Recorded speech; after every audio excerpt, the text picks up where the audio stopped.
Hello दोस्तों, स्वागत है आपका हमारे चैनल वेल्थ क्रिएटर में। दोस्तों आज हम यहाँ पर बात करने वाले हैं यूपीएल लिमिटेड के बारे में। तो दोस्तों जैसे कि आप जान सकते हैं कि यहाँ पर यूपीएल लिमिटेड की 720 रुपये का यहाँ पर प्राइस चल रहा है। आज यहाँ पर गिरावट देखने को मिली 2.63% की। ठीक है, तो जैसे कि मैंने पिछली वीडियो में आपको बताया था कि हम यहाँ पे निफ्टी 50 के जो स्टॉक्स हैं उनके एनालिसिस कर रहे हैं। ठीक है, तो पूरी निफ्टी 50 के जो भी स्टॉक उनके एनालिसिस की जाएंगी, ताकि अगर आप यहाँ पे निफ्टी 50 के स्टॉक खरीदते हैं तो ऐसा नहीं होता कि सारे ही निफ्टी 50 के बहुत अच्छे स्टॉक होते हैं। अगर ऐसा ही होता तो जब से निफ्टी 50 बनाया तब से अब तक वही 50 स्टॉक चल रहे होते हैं, पर ऐसा नहीं होता। ठीक है, जब भी कोई स्टॉक गलत परफॉर्म करता है, ख़राब परफॉर्म करता है, तो उसे निफ्टी 50 बाहर निकाल देता है। इसलिए हम यहाँ पे पूरे एनालिसिस लेके आए हैं।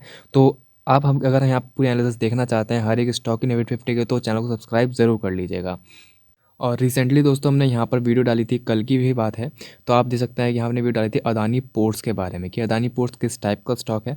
तो आपने अगर वीडियो नहीं देखी तो ऊपर आई बटन पर क्लिक करके वीडियो भी यहाँ पर देख सकते हैं। तो चलिए दोस्तों आगे बढ़ते हैं। सबसे पहले दोस्तों हम इसमें टेक्निकल एनालिसिस करेंगे यूपीआई लिमिटेड का, क्योंकि जिन लोगों को फंडामेंटल ऑलरेडी पता है उन लोगों का, ताकि टाइम वेस्ट ना हो।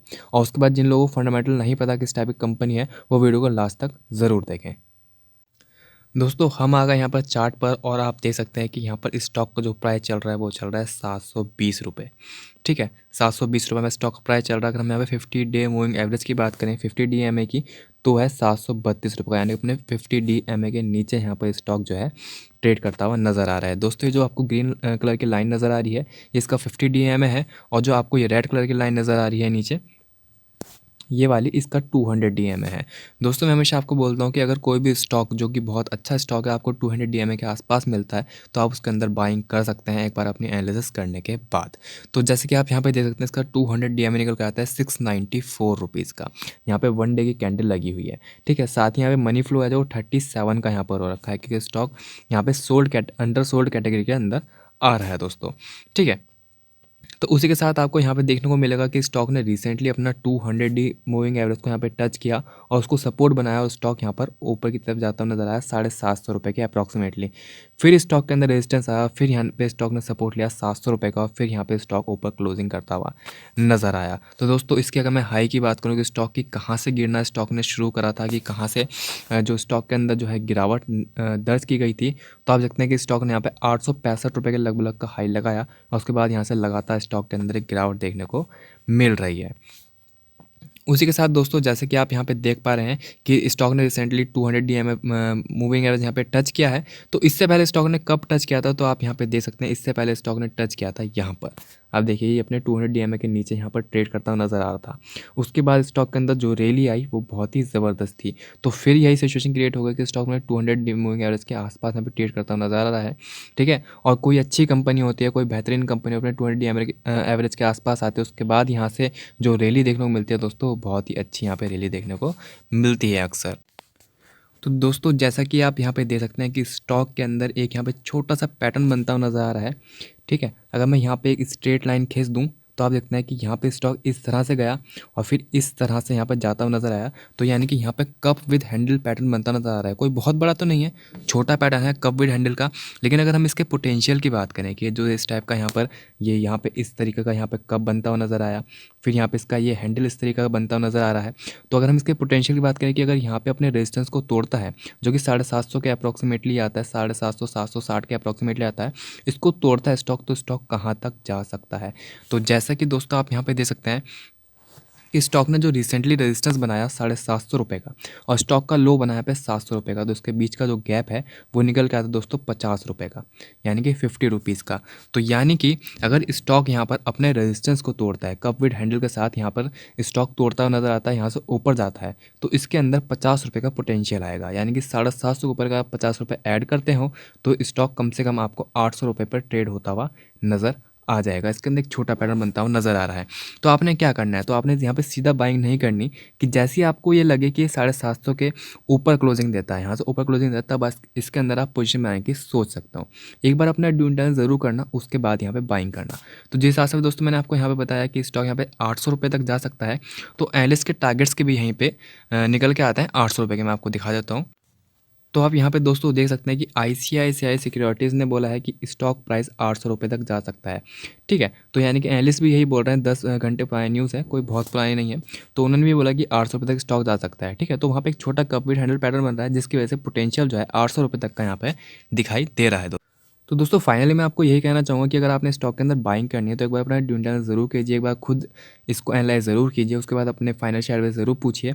बस मैं आपको मेनली ये चीज़ कहना चाहूँगा, अपनी वॉच लिस्ट में इसको ऐड ज़रूर कीजिएगा, ठीक है? ताकि आपको पता चल सके कि किस टाइप का स्टॉक के अंदर मूवमेंट आ रहा है, ठीक है? और ताकि आपकी जो बाइंग है वो सही टाइम पे या फिर सही जगह पे हो सके। फिलहाल जो दोस्तों इसके सपोर्ट बन रहे हैं, इसके 200 डीएमए मूविंग एवरेज के ही सपोर्ट बहुत अच्छे बन रहे हैं, ठीक है? स्टॉक यहीं पे सपोर्ट लेने की बार-बार कोशिश कर रहा है, अपने 200 डीएमए के आस-पास ही सपोर्ट लेने की बार-बार कोशिश कर रहा है। ऐसा नहीं है कि उसके नीचे क्लोजिंग दी है, ठीक है? उसके ऊपर ही सपोर्ट लेने की कोशिश कर रहा है। रेजिस्टेंस की बात करें तो वही है 750 का निकल के आता है, ठीक है? रेजिस्टेंस और जैसे को तोड़ेगा तो 800 रुपये तक यहाँ पे स्टॉक की उम्मीद है जाने की। उसके बाद जैसे स्टॉक 800 से ऊपर जाएगा तो यहाँ पे आप देख सकते हैं कि उसको रेजिस्टेंस मिल सकता है 850 रुपये का। यहाँ पे 850 रुपये का 860 रुपये तक का यहाँ पे रेजिस्टेंस मिलेगा। और उसके बाद कहाँ तक का पोटेंशियल है यहाँ पे आपको कोई नहीं बता सकता कि स्टॉक कहाँ तक जा सकता है। स्टॉक दोस्तों अच्छा क्यों है, इतना बेहतरीन स्टॉक क्यों है कि आप यहाँ पर खरीदारी कर सकते हैं, तो वो आप यहाँ पे फंडामेंटल दिखाता हूँ आपको। तो दोस्तों अगर मैं यहाँ बात करूँ कि ये जो यूपीएल लिमिटेड है, इसका जो बिज़नेस है वो किस चीज़ का है, तो आप देख सकते हैं कि एग्रो केमिकल का बिज़नेस है। इसका मेन जो बिज़नेस है वो एग्रो केमिकल का बिज़नेस है, ठीक है? Industrial chemical, chemical intermediate, specially chemical, ये सब भी है, लेकिन मेन बिज़नेस का एग्रो केमिकल का ही है। और ये एग्रो केमिकल्स का यहाँ पे लीडर भी है।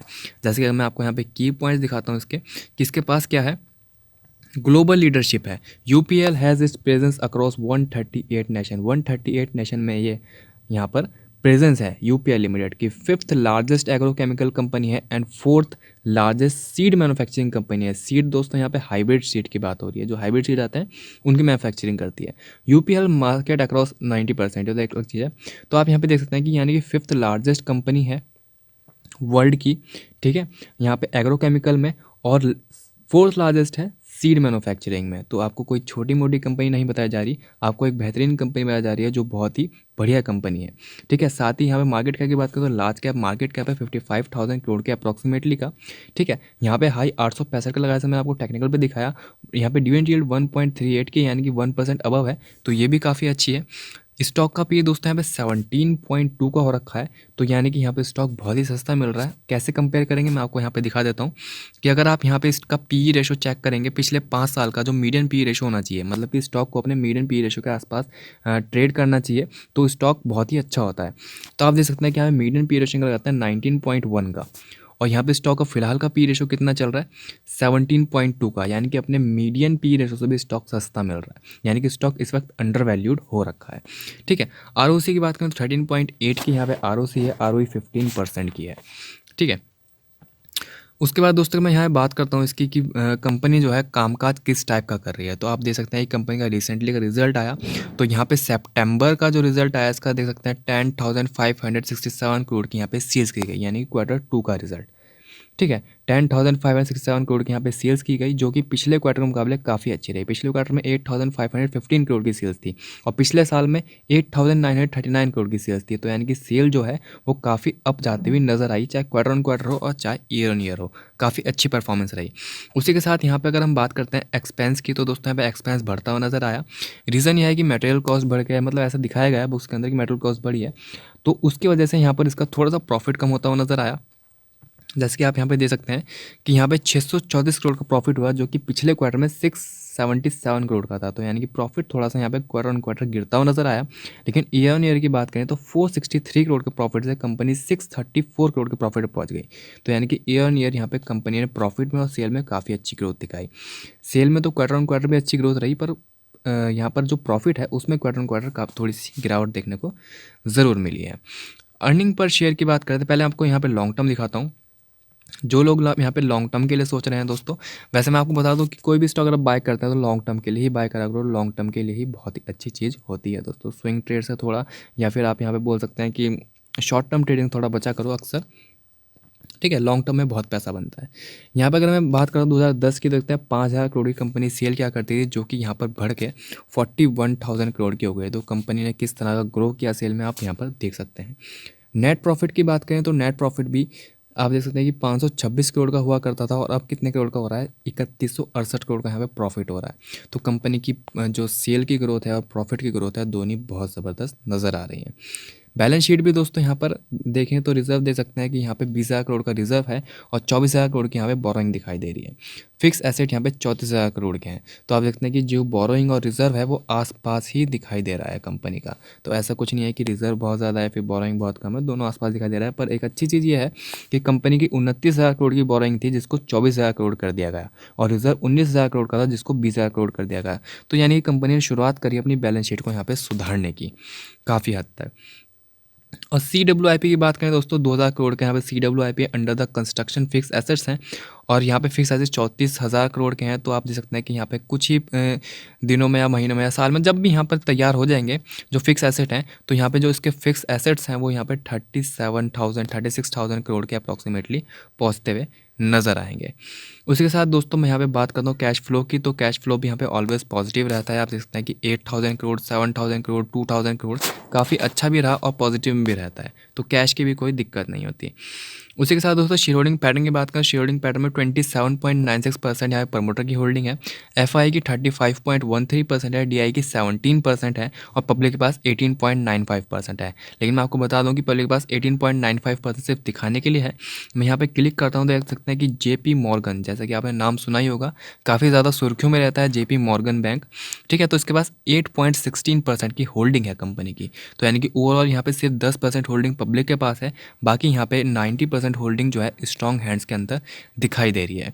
तो दोस्तों जैसे कि आप देख सकते हैं कि एक लार्ज कैप कंपनी है, बड़ी कंपनी है, 5th लार्जेस्ट वर्ल्ड की लार्जेस्ट कंपनी है एग्रोकेमिकल्स में। शेयर होल्डिंग पैटर्न में सिर्फ 10% यहाँ पर जो है पब्लिक के पास है, 90% यहाँ पे सेफ हाथ में है। बैलेंस शीट की अगर हम बात करें तो बैलेंस शीट थोड़ी सी ख़राब हो रखी है, पर उसको यहाँ पे सुधारने की कोशिश लगातार की जा रही है कि रिज़र्व को बढ़ाया जा रहा है और जो बोरिंग है उसको कम करा जा रहा है, ठीक है। और वैसे भी अगर हम इसकी सेल्स की बात करें तो आपने देखा कि 10 साल में सेल कितनी अच्छी हुई, यहाँ पे प्रॉफिट किस तरह से ग्रो हो रहा है पिछले 10 सालों में। तो ओवरऑल जो देखा गया दोस्तों की कंपनी काफ़ी बेहतरीन है और जितनी आपको नीचे हो सके बाय ऑन डिप कीजिए।